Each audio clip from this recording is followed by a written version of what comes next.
नाजरीन, आगे किस्त नंबर 11 में हम पहुंचे थे आतश कदे के मुहाफ़िज़ के पास, जहां हज़रत हुसैन बिन मंसूर हल्लाज माबद से चाबियों की बात करते हैं, मुतालबा करते हैं कि चाबी दो, लेकिन वो कहता है कि मेरे पास चाबी नहीं।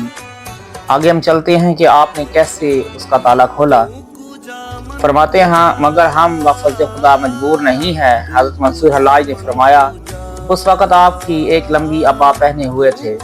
दरवाजे की तरफ देखा और अबा की आस्तीन को झटका। देखते ही देखते ताला खुल गया। उस ताले की ज़ाहिरी साख्त ऐसी थी कि अगर 3-4 मजदूर मिलकर ज़रब लगाते तो वो ताला बहुत देर में टूट पाता। ये मंजर देखकर आतश कदे के मुहाफ़िज़ की आंखें खुली की खुली रह गईं। कभी वो खुले हुए ताले की तरफ देखता और कभी हज़रत मंसूर हल्लाज की तरफ, कि जिनकी आस्तीन की एक जंबश से ये नाकाबिले यकीन वाक़या पेश आया था। ताला खुल गया, अब तुम दरवाजे खोल दो। हज़रत मंसूर हल्लाज ने मुहाफ़िज़ को मुखातिब करते हुए फरमाया। मुहाफ़िज़ पर खौफ तारी था। वो लरज़ते हुए कदमों से आगे बढ़ा और उसने अपने माबद का दरवाज़ा खोल दिया। हज़रत मंसूर हल्लाज दरवेश साथियों को लेकर आतश कदे में दाखिल हो गए। आग अपनी पूरी आबोताब के साथ भड़क रही थी।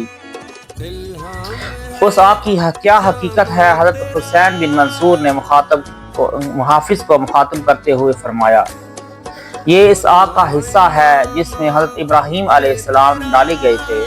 आतश कदे के मुहाफ़िज़ ने हज़रत मंसूर हल्लाज के सवाल का जवाब देते हुए कहा, हम लोग इस आग से बरकत हासिल करते हैं और मजूसी इसी आग को लेकर मुख्तलिफ ममालिक में जाते हैं और नए आतश कदे आबाद करते हैं। ये आग बुझती भी है या इसी तरह रोशन रहती है? हज़रत मंसूर हल्लाज ने मुहाफ़िज़ से दूसरा सवाल किया।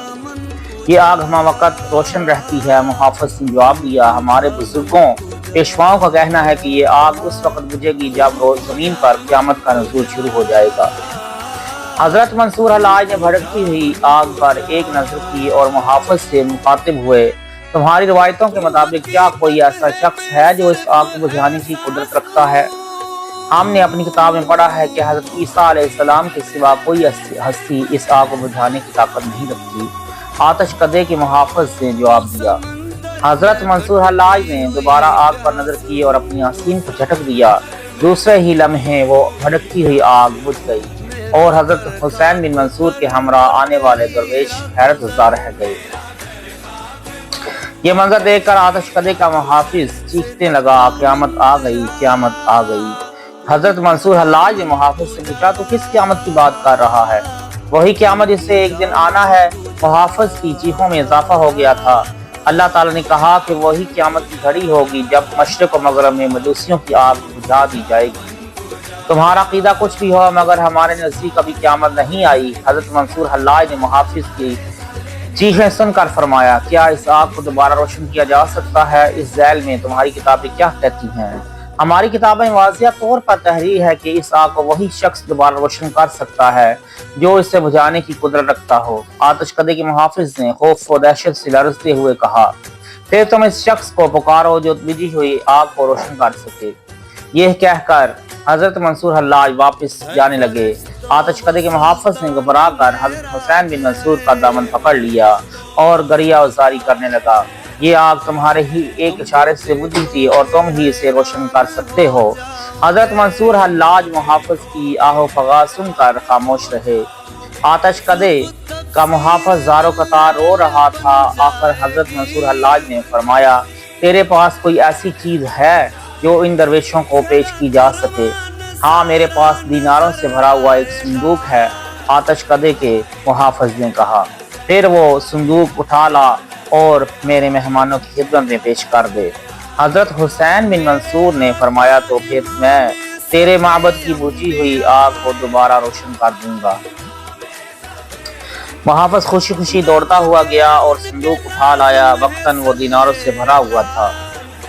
उसके सिवा माबद में कोई ऐसी चीज़ मौजूद नहीं जो तुम्हारे मेहमानों को पेश की जा सके। मुहाफ़िज़ ने माज़रत करते हुए कहा, बस ये दीनार काफ़ी हैं। हज़रत मंसूर हल्लाज ने फरमाया और अपना हाथ फिज़ा में बुलंद करके आस्तीन को झटक दिया। मजूसियों के माबद की आग इसी शिद्दत के साथ दोबारा भड़कने लगी। یہ منظر دیکھ کر آتش کدے کا محافظ حضرت منصور حلاج کی قدموں میں گر پڑا اور نہایت عاجزانہ لہجے میں شکریہ ادا کرنے لگا۔ درویشوں پر شدید حیرت و سکوت کا عالم طاری تھا۔ وہ اس واقعے کو اپنے کسی خواب کا حصہ سمجھ رہے تھے۔ ان تمام دیناروں کو سمیٹ لو، تمہاری ضرورت پوری ہو جائے گی۔ حضرت منصور حلاج نے اپنے مہمانوں درویشوں کو مخاطب کرتے ہوئے فرمایا اور آتش کدے سے باہر نکل گئے۔ بعض تاریخوں میں آگ کے بجائے قندیل کا لفظ استعمال ہوا ہے، یعنی مجوسیوں کے معبد میں ایک قندیل صدیوں سے روشن تھی اور اسی قندیل کو حضرت منصور حلاج نے ہاتھ کے ایک اشارے سے بجھا دیا تھا اور دوسرے اشارے سے اسے دوبارہ روشن کر دیا تھا۔ بہرحال وہ مجوسیوں کی آگ ہو یا قندیل، حضرت منصور حلاج نے آتش پرستوں پر یہ بات ثابت کر دی تھی کہ وہ جس آگ کو خدا سمجھ رہے ہیں اس کی کوئی حقیقت نہیں۔ مرد مومن کی ایک جنبش چشم اس آگ کو نہ صرف بجھا سکتی ہے بلکہ اسے روشن بھی کر سکتی ہے۔ یہ حضرت منصور حلاج کی ایک عظیم الشان کرامت تھی جسے تصوف کے دشمنوں نے شعبدہ بازی اور جادو سے تعبیر کیا ہے۔ یہاں اس موضوع پر زیادہ بحث کی گنجائش نہیں، مگر قارئین کو اتنا سمجھ لینا چاہیے کہ شعبدہ بازی محض نظر کا فریب ہوتا ہے۔ دنیا کا کوئی شعبدہ باز نہ آگ روشن کر سکتا ہے اور نہ اسے بجھا سکتا ہے۔ یہ حضرت منصور حلاج کا تصرف روحانی تھا جس نے آتش کدے کے محافظ کو حیران و عاجز کر دیا تھا۔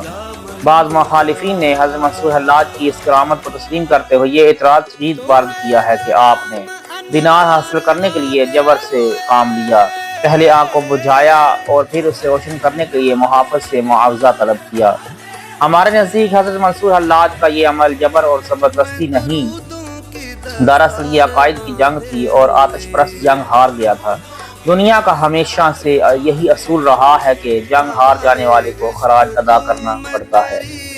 اس مجوسی نے بھی ایک اعتبار سے حضرت منصور حلاج کو خراج ہی ادا کیا تھا۔